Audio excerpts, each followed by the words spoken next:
Yo,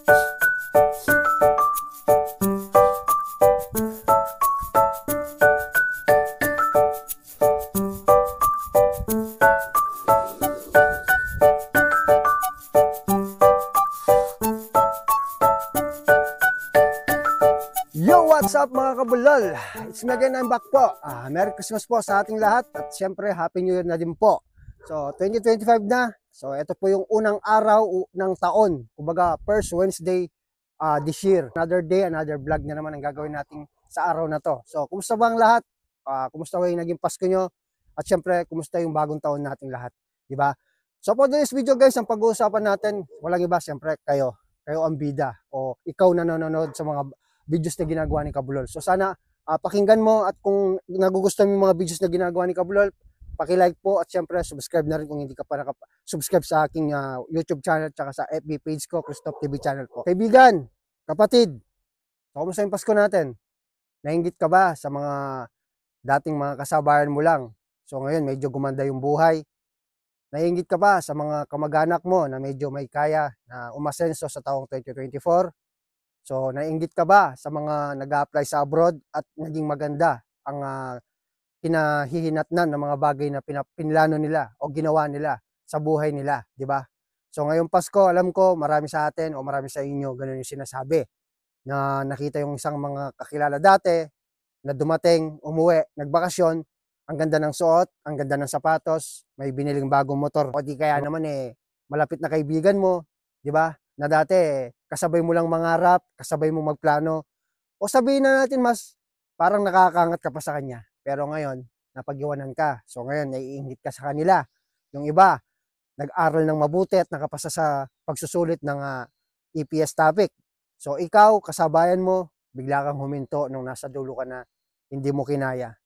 Wala ka pa sa kalagitnaan, sumuko ka na, di ba? Pero nung panahon na nag-uumpisa pa lamang kayo, ikaw yung nangungunang manghikayat para ipagpatuloy nila yung pag-abroad nila at makapunta kung ano man bansa ang gusto nilang mapupuntahan. So yan ang pag-uusapan natin kasi alam ko baka isa ka sa kanila o ikaw na mismo nanonood, ganun ka na may mga mindset na katulad ng iba. So para sa inyo yung video to, sana makatulong po para sa inyo. So guys, alam natin napaka-famous ng words na sana all, di ba? Kilala lahat yan. Yung mga bagay na sinasabi natin na gusto nating maging kung ano yung naabot ng iba. Kaya lagi natin sinasabi, sana all, di ba? So hanggang saan natin sasabihin sa sarili natin yung sana all, guys? Di ba? Bagong taon na, 2025 na. Lagi natin naririnig pag may makakasalubong tayo, Happy New Year! Kapatid, Happy New Year! Kaibigan, Happy New Year! Pare, Happy New Year! Merry Christmas! Ganyan-ganyan kung ano sinasabi nila, di ba? Ang tanong, tunay nga bang may apply mo sa sarili mo yung salitang Happy New Year? In short, in Tagalog, bagong taon, di ba? New Year, bagong taon. Kaya nga, sinasabi natin yan, napakalakas. So, ano bang meaning nun? Ang meaning ng bagong taon, ibig sabihin, fresh na fresh, bago. Di ba? Bago. Yun yung pinakamagandang araw para magsimula. Sa mga iba, hindi ko masasabi sa kanila na bagong taon. Dahil, paano mo masasabi sa sarili mo na bagong taon kung wala ka naman binabago taon-taon? Diba? So baka para sa itong video to. Maraming mga kababayan natin na nagsasabi wala silang mararating sa buhay, hindi sila nakapag-aral, wala silang perang pang tustos sa anumang gusto nilang gawin sa buhay, partikular na sa pag-abroad. Dahil mahirap lang daw sila, yung iba naman mababa lang daw po pinag-aralan, kaya sumusuko sila. Kaya lagi sinasabi na lang, sana all. So alam nyo guys, sa mga ganun na mga sitwasyon, hindi nyo ba naisip, yung mga nandito sa South Korea o nasa ibang bansa, nagsimula sila sa ganun haka-haka. Nagsimula sila sa kanilang what if. Nagsimula sila sa baka. Laging merong ganun sa mga bagay na ginagawa natin. Bakit hindi nyo kaya subukan? Di ba? Kasi yung mga katanungan yung ganun, walang makakasagot doon. Kayo lang. Tanging makakasagot lang nun ay kung susubok ka. Doon mo lang malalaman kung ano yung sagot sa katanungan mo. Ganon din po lahat. Alam nyo ang mga bagay na pinlano natin, ginusto natin mangyari sa buhay, di ba? Nag-uumpisa lahat yan sa isang pangarap. Kaya nga, ito yung napakagandang year na simula para po sa inyo. Kung araw-araw na lang wala kang ginagawa, nakapindot-pindot ka na lang sa cellphone mo, nanonood, nag-ML, nagbabasketball, nagiinom, puro barkada, wala ka talagang mararating sa buhay. Yung bagong taon na literal na sinasabing bagong taon, hindi bagong taon sa'yo. Kumbaga, dumagdag lang yung isang taon mo. Kumbaga, nadagdagan lang yung taon mo, pero hindi siya bago. Kasi, paano mo masasabing bagong taon kung every year, kada bagong taon, iisa lang din ang resulta ng nangyayari sa'yo, kapatid, kaibigan. Ito na yung panahon para gumising ka. Ang hirap na ng pera ngayon, ang hirap ng makaalis o makahanap ng trabaho, napakadami ng walang trabaho, unemployed sa Pilipinas. Pakiusap lang, huwag ka nang huwag ka nang dumagdag pa, huwag ka nang maging isa. O kaya, huwag ka nang maging isa sa kanila. So sana nagagets mo kung ano yung pinopoint ko dahil ganyan din ako dati. 'Di ba? So, i-try mong ibahin yung diskarte mo, baka may mali, kapatid. Subukan mong baguhin yung pananaw mo sa buhay. Subukan mo lang, baka mali natin, may pagbabago. Hindi mo kailanman makikita yung pagbabago na hinahanap mo. Kung yung ginagawa mo kahapon, nakaraang linggo, nakaraang taon, gaya din ng mga ginagawa mo sa mga nagdaang taon ng buhay mo. Iisa lang ang resulta. Ganun din po. Sabi nga ng iba, yung iba nagpapakahirap, nagpapakapuyat, pero ang ending nun parang pinako sa krus. Ang ibig sabihin nun, kahit anong sipag ng iba, pero pag sahuran na, parang wala rin nangyayari, walang napupuntahan yung mga kinikita nila despite sa sipag at tiyaga ng iba. Kasi mali po yung diskarte. Yung iba, nagpapakapuyat, nag-overtime, pero nagsusugal, nagiinom. Yung mga pera sana nila na binigay ng mga amo nila na 13-month pay, na dapat pang grocery sa pamilya, pinangsugal, pinanginom, 'di ba? So sana yung mga bagay na nasanayan na natin. So sana sorry, nabobolan na naman. So sana umpisaan natin sa sarili natin yung pagbabago na hinahanap natin bago natin makita sa ibang tao. Kasi yun naman ang buhay natin, 'di ba? Patuloy hanggang kailan tayo magpapatuloy na magsasana all na lang, maiinggit na lang sa iba. Pag sumapit yung Kapaskuhan, ano ba yung pinaka talaga na masarap na regalo? O sino yung mas parang maganda yung pakiramdam o tawag dito, nararamdaman nila yung tunay na kaligayahan? Sinong taong mas nakakaramdam nun? Yung binigyan ba o yung nagbigay? Di ba? Para sa akin kasi mas masarap yung ikaw yung nagbibigay. Kung nasanay ka na laging binibigyan, so sana magising ka na. Hindi magandang nakasanayan yan o gawain. Mas maganda yung ikaw yung nagbibigay kaysa sa ikaw ang binibigyan. Kasi alam nyo, kapag ikaw ang binibigyan, ano yun kumbaga material lang na bagay yan o kaya pera. Bibigyan ka ng pera, mauubos yan. Bibigyan ka ng regalo, kung ano man yan, sapatos, pagkain, damit. Darating ang araw, luluma yan. Makakalimutan na ng tao. Pero kung ikaw yung nagbigay, yun ang hindi nila makakalimutan habang buhay. Kasi yung bagay na binigay mo, hindi siya gawang tao. Gets nyo kung ibig ko sabihin? Hindi linikha ng tao o hindi ginawa ng tao na material na bagay o financial na pera. Yun ginawa mo yun bilang pakikipagkapwa-tao. Yung ikaw ang tumulong. Tatatak sa'yo yun. At may mga taong kahit maliit lang na bagay na ginawa mo para sa kanila, malaki na. So yan po yung gusto ko pong i-spread ngayon, i-share sa inyo dahil eto po talaga mas maganda yung positive vibes tayo. Itapon natin lahat ng negativity. Sabi nga nila, di ba? Surrender all your worries to God, and then siya na po lahat ang magte-take over kung ano man yung mga bagay na hinahin natin sa buhay natin. Ito yung panahon na kailangan natin talagang kumilos dahil tapos na wala na kumbaga tapos na yung isang taon, tapos na lahat ng mga okasyon. So makalipas lang ng isang linggo, yung mga walang trabaho maghahanap ng trabaho, di ba? So yung mga may mga utang na kailangan nilang bayaran, magdidiskarte na yan para ipambayad. Yung iba may pinanghanda sa Pasko ng Noche Buena o Bagong Taon, Buena Noche, inutang lang nila. Huwag na tayong magpaka-epokrito, alam natin may mga ganyan na bagay. Kaya lang sila may pinaghanda, may bagong damit na nabili dahil inutang lang nila kung hindi man kamag-anak sa 5-6, di ba? So yan, mag-start sila niyan next week. Diyan mo makikita magiging busy yung naghahanap ng trabaho, kahit ano, pinapasukan. Ang daming mag-a-apply niyan.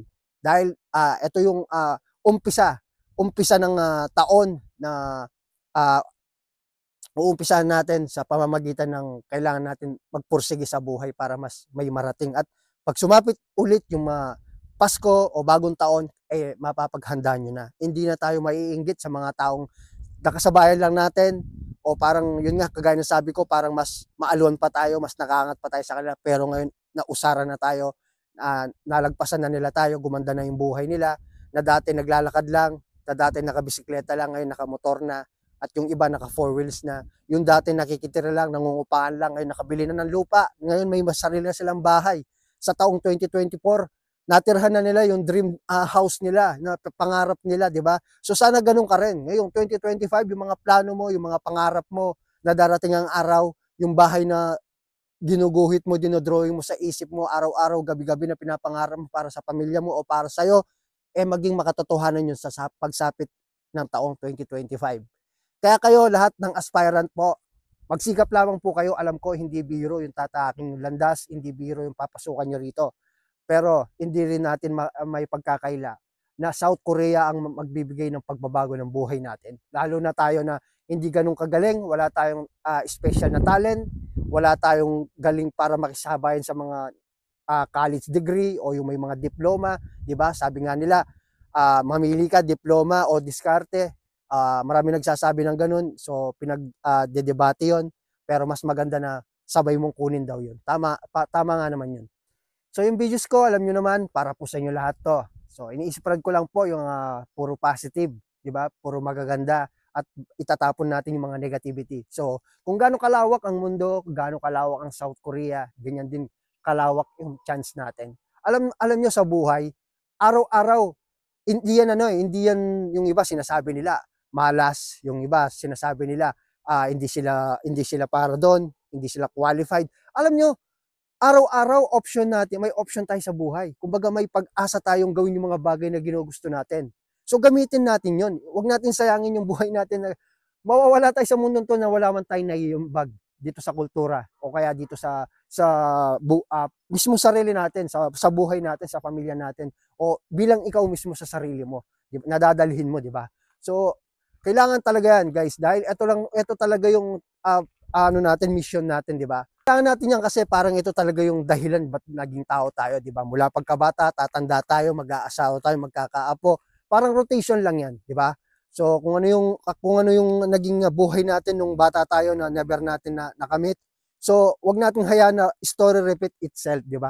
Kung mahirap tayo noon, may papamana mo sa anak mo, kahirapan din. Kumbaga kung ano yung buhay mo noon, ganun din ang buhay na magiging anak mo. So sana kung kaya natin baguhin yun para sa sarili natin, hindi man sa atin, para sa kanila, gawin natin, guys. Ano ho?